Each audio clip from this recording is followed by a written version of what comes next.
தொலைக்காட்சி நேயர்களை carols and கோயஸ் நிகழ்ச்சி சார்பாக வரவேற்பது உங்கள் கிறிஸ்டபர். நம்ம கடவுள் பிறந்த தினமான கிறிஸ்மஸை கொண்டாடுறதுல நான் ரொம்பவே பெருமைப்பட்டுக்கணுங்க. ஏன்னா இன்னைக்கு உலகத்தில் உயிரோடு இல்லாத ஒரு தலைவருக்காக, ஒரு நபருக்காக பிறந்தநாள் விழா கொண்டாடுறாங்க. அவர் வாழ்க வாழ்கன்னு சொல்கிறாங்க. ஆனால் நம்ம சதாகாலம் உயிரோடு இருக்கிற நம்ம கடவுளை வாழ்த்திட்டு இருக்கோம், வணங்கிட்டு இருக்கோம். அப்படிப்பட்ட சிறப்புமிக்க இந்த கிறிஸ்மஸில் உங்களை சந்தோஷப்படுத்துறதுக்காக நாங்கள் வழங்குறது தான் இந்த கேரல்ஸ் அண்ட் கோயஸ் நிகழ்ச்சி. இந்த கேரல்ஸ் அண்ட் கோயஸ் நிகழ்ச்சியில் இன்றைக்கி நம்ம பார்க்க போகிற சர்ச் சென்னை வில்லிவாக்கமில் இருக்கிற ECI hope search.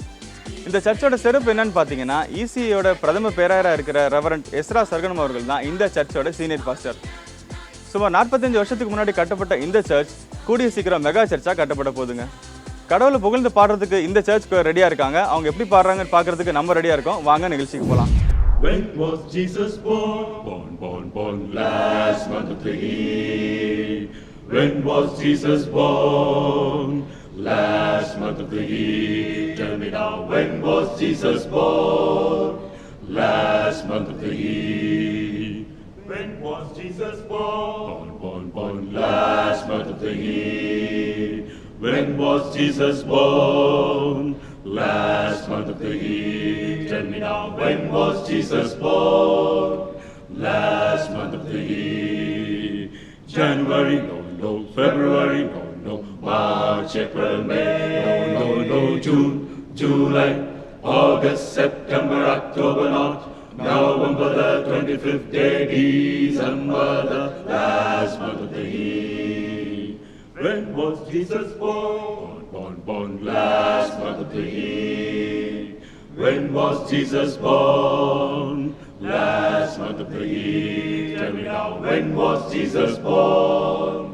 Last month of the year. He was born of the Virgin Mary. He was wrapped up in the swaddling. He was laid in a manger, singing. It was the 25th day, December, the last month of the year. When was Jesus born? Last month of the year. When was Jesus born? Last month of the year. Tell me now, when was Jesus born? Last month of the year. There were stars in the east. There were stars in the west. You could hear the angels singing. It was the 25th day, December, the last month of the year. When was Jesus born? Born last month of the year. When was Jesus born? Last month of the year. Tell me now, when was Jesus born? Last month of the year. January, no. February, no. March, April, May, no. June, July, August, September, October, not. November the 25th day, December the last month of the year.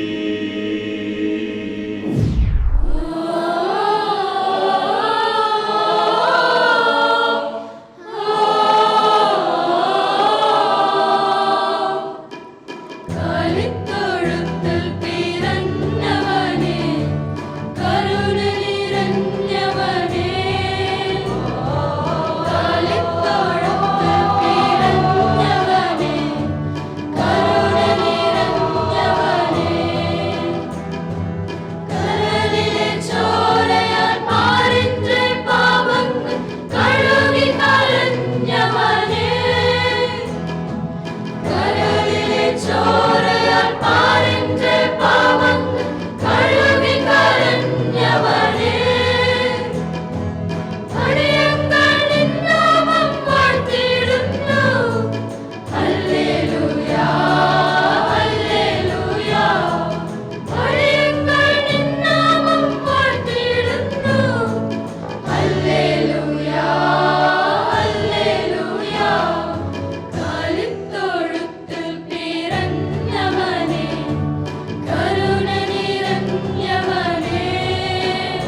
The Lord was born to set all his people free. The Lord was born to set all his people free. And he was born on a Christmas morning.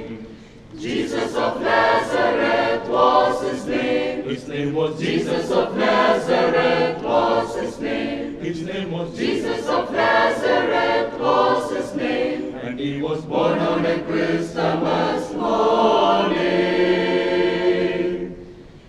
King of kings and the Lord of lords. He is the King of kings and the Lord of lords. He is the King of kings and the Lord of lords. And he was born on a Christmas morning. And he was born on a Christmas morning. And he was born on a Christmas morning.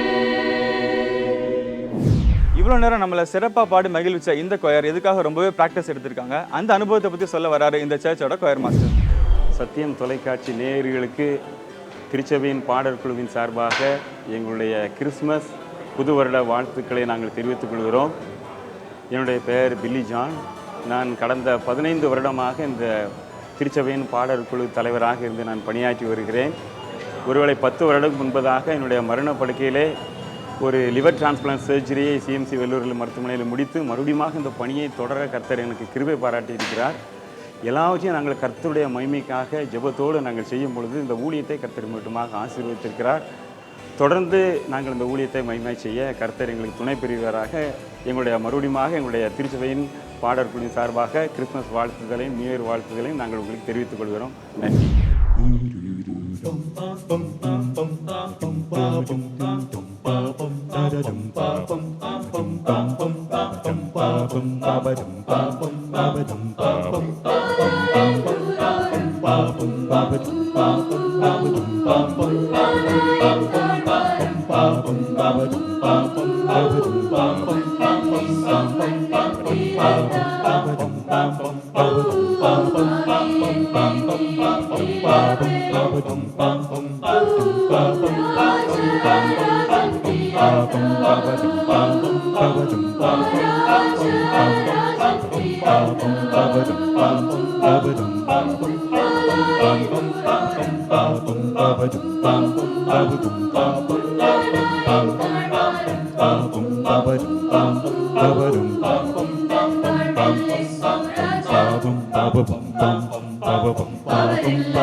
அடுத்ததா நமக்கெல்லாம் Christmas வாழ்த்துக்கள் சொல்றதுக்கும் கிறிஸ்மஸோட உண்மையான அர்த்தம் என்ன அப்படின்னு சொல்றதுக்கும் வராரு இந்த சர்ச்சோட ரெவரண்ட். அவர் என்ன சொல்றாருன்னு பார்க்கலாம்.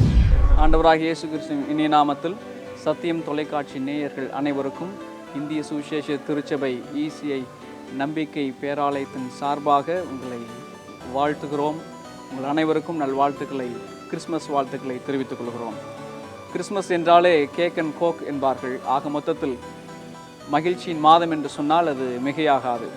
கிறிஸ்மஸ் என்றால் கிறிஸ்து கூட்டல் மஸ் என்று சொன்னால் கிறிஸ்துவின் பண்டிகை என்று சொல்லி பொருள்படும். பிரெஞ்சு மொழியிலே கிறிஸ்துவின் பண்டிகை என்பதற்கு நோயல் என்று சொல்லி அவர்கள் சொல்வார்கள். ஆக மொத்தத்தில் கிறிஸ்துவின் பண்டிகை அனைவருக்கும் பொருத்தமானது. போப் ஜூலியஸ் அவர்கள் கிபி 154ஆம் ஆண்டு முதல் டிசம்பர் 25 கிறிஸ்மஸ் தினமாக அனுசரிக்கும்படியாக அவர்கள் பிரகடனப்படுத்தினார்கள். அதை நினைவு கூறும்போது இந்த நாள் எல்லாருக்கும் மிகவும் மகிழ்ச்சிகரமான ஒரு நன்னாள். இயேசு கிறிஸ்து ஏன் பிறந்தார் என்று சொல்லி நாம் பார்க்கும்போது, வேதத்தின் வழியாய் சிந்திக்கும்போது, யோவான் சுவிசேஷகன் பல இடங்களிலே இயேசு ஏன் வந்தார் என்று சொல்கிறார். ஆனால் ஒரே ஒரு இடத்தில் மாத்திரம்தான் இயேசு தான் எதற்காக வந்தார் என்பதை வேதம் குறிப்பிடுகிறதை பார்க்கிறோம். மத்தேயு 11ஆம் அதிகாரம் 28ஆம் வசனம், வருத்தப்பட்டு பாரம் சுமக்கிறவர்களே, நீங்கள் எல்லாரும் என்னிடத்தில் வாருங்கள், நான் உங்களுக்கு இளைப்பாறுதல் தருவேன் என்று ஆண்டவர் வாக்குறுதி கொடுக்கிறார். இதனுடைய உண்மையான அர்த்தத்தை நாம் புரிந்து கொள்வோம் என்று சொன்னால் அதுதான் நமக்கும் உண்மையான கிறிஸ்மஸாக இருக்கும். FD மேயர் என்கிற ஒரு தேவ மனிதர் சிறு பையனாக இருந்தபோது அவர் தவறு செய்த நிமித்தமாக தகப்பனாரிடத்தில் தண்டனை பெற்றார். அந்த தண்டனை என்னவென்று சொன்னால், பரன் மீது அவர் அன்று இரவு முழுவதும் கழிக்க வேண்டும். ஆனால் தகப்பன் மெத்தையில் தூங்குவதற்கு விருப்பமில்லாதபடினாலே தன் மகன் கஷ்டப்படும் போது அதை உணர்ந்தவராய் தானும் அந்த பரன் மீது அமர்ந்து படுத்து கொண்டார். காரணம், தன்னுடைய மகன் கஷ்டப்படும் போது நானும் அந்த கஷ்டத்தை நான் சகிக்க வேண்டும், அவரோடு கூட பங்கு போட்டுக் கொள்ள வேண்டும் என்று சொல்லி. உண்மையாகவே அதே போல்தான் மனிதன் பாவத்தினாலே கஷ்டப்படும் போது, தண்டனை அனுபவிக்கும் போது ஆண்டவரும் நமக்காக சிலுவையிலே நம்முடைய பாரங்களை சுமந்து கொள்ளும்படியாக இயேசு கிறிஸ்து இந்த உலகத்தில் வந்தார் என்றால் அது மிகையாகாது. மூன்றாவது, இயேசு கிறிஸ்து எதற்காக இந்த உலகத்தில் பிறந்தார் என்றால், to tie for every one, ஒவ்வொரு மனிதனுக்காகவும் மரிப்பதற்காக இயேசு கிறிஸ்து வந்தார். மரிப்பதற்காகவே உலகில் பிறந்த ஒரே மகான், ஒரே தெய்வம் அவர் ஒருவர் மாத்திரமே என்றால் மிகையாகாது. ஏனென்றால் வேதத்தின் வழியாய் சிந்திக்கும் போதும், அநேக பக்தருடைய வாழ்க்கையில் சிந்திக்கும் போதும் இயேசு கிறிஸ்து ஒருவர் மாத்திரமே மனிதனாக மரிப்பதற்காக இந்த உலகத்தில் வந்தார். அதை குறித்து ஒரே ஒரு காரியத்தை நான் சொல்லிக்கொள்ள விரும்புகிறேன். ஒரு மனிதன் அழகான ஒரு ஓவியத்தை வரைந்து கொண்டிருந்தார். அப்பொழுது அந்த ஓவியத்தில் சொல்லப்பட்டிருக்கிற ஒரு கருத்து என்னவென்றால், குழந்தையாக இயேசு கிறிஸ்து முன்னணியில் பிறந்திருக்கிறார். அவருடைய முகத்தில் ஜன்னலிலிருந்து ஒளி வீசும் அந்த ஒளிக்கற்றை அவர் மீது படுகிறது. அந்த குறுக்கு சட்டம் அவர் முகத்தில் விழும்போது அது சிலுவை போன்று தோற்றமளிக்கிறது. அதன் கீழே இப்படியாக வாசகம், மரிப்பதற்காகவே உலகில் பிறந்த பாலகன். ஏனென்றால் அவருடைய முகத்தில் அந்த நிழல், சட்டத்தின் நிழல், குறுக்கு சட்டத்தின் நிழல் சிலுவை போன்று அடையாளம் இருப்பதனாலே உண்மையாகவே மரிப்பதற்காக பிறந்தவர் அவர் ஒரு மாத்திரமே. இன்றைக்கு இந்த பண்டிகை குறித்து சிந்தித்து கொண்டிருக்கிற ஒவ்வொருவருக்கும் சொல்லிக் கொள்ளுகிற விஷயம் இந்த காரியம்தான். மரிப்பதற்காக இயேசு கிறிஸ்து இந்த உலகத்தில் வந்தார். ஆகவே தான் சத்தியத்தை குறித்து சாட்சி கொடுக்கவே இந்த உலகத்தில் வந்தேன், இதற்காகவே உலகத்தில் பிறந்தேன் என்று ஆண்டவர் சொல்கிறதை பார்ப்போம். இந்த காரியத்தை சிந்திக்கிற உங்கள் அனைவரையும் இயேசுவின் நாமத்தில் நாங்கள் வாழ்த்துகிறோம். நீங்களும் நமக்காக மரிக்கும்படியாய் பிறந்த இயேசுவை நாம் விசுவாசிப்போம். அதோடு கூட இதற்காக முயற்சிகள் எடுத்துக்கொண்டிருக்கிற சத்தியம் தொலைக்காட்சி குழுவினர் அனைவருக்கும் எங்களுடைய இந்திய சுவிசேஷ திருச்சபையின் பேராயர்கள் மற்றும் போதகர்கள் மற்றும் எங்களுடைய திருச்சபை விசுவாசிகள் அனைவரின் சார்பாக வாழ்த்துக்களையும் நன்றியும் உங்களுக்கு உரித்தாக்கிக் கொள்கிறோம். கர்த்தர் உங்களை ஆசீர்வதிப்பாராக. ஆமென்.